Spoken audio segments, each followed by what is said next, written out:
అందరికీ నమస్కారం. నేను క్రాంతి బార్లపూడి, ముద్రగడ పద్మనాభం గారి అమ్మాయిని.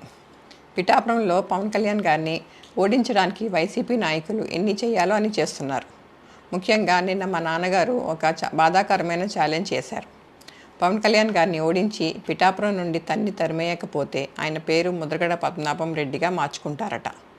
ఈ కాన్సెప్ట్ ఏంటో నాకు అసలు అర్థం కాలేదు. ఆయన ప్రకటన ముద్రగడ అభిమానులకు సైతం నచ్చలేదు. వంగా గీత గారిని గెలిపించడానికి కష్టపడవచ్చు, కానీ పవన్ కళ్యాణ్ గారిని మరియు ఆయన అభిమానుల్ని కించపరిచేలా కామెంట్స్ ఉండకూడదు. మా నాన్నగారిని కేవలం పవన్ కళ్యాణ్ గారిని తిట్టడం కోసమే జగన్మోహన్ రెడ్డి గారు వాడుతున్నారు. ఈ ఎన్నికల తర్వాత ఆయనను ఎటు కాకుండా వదిలేయడం పక్కా. ఈ విషయంలో నేను మా నాన్నగారిని పూర్తిగా వ్యతిరేకిస్తున్నాను. నేను పవన్ కళ్యాణ్ గారి గెలుపు కోసం నా వంతు కృషి నేను చేస్తాను.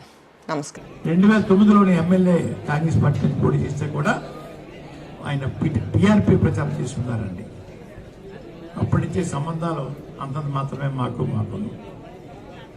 నిన్న రోజున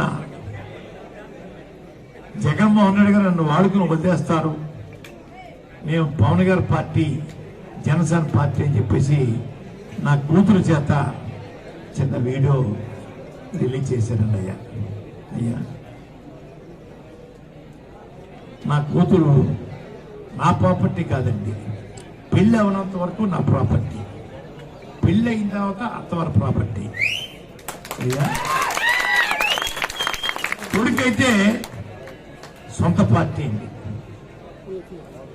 తండ్రి ఆధ్వర్యంలో కొడుకు తప్పు చేస్తే తండ్రికి చెడ్డ, కానీ నా కూతురు చేత పెళ్ళైన అమ్మాయి అయ్యా వారి ప్రాపర్టీ చేత నా మీద అయ్యా చిన్న బ్యాడ్గా చెప్పించారండి. ఎంత బ్యాడ్గా చెప్పినా జగన్ గారికి సేవకుడిగా ఉంటాను, అందులో తిరగలేదు. ఎవరు బెదిరించినా కూడా బెదిరిపోను.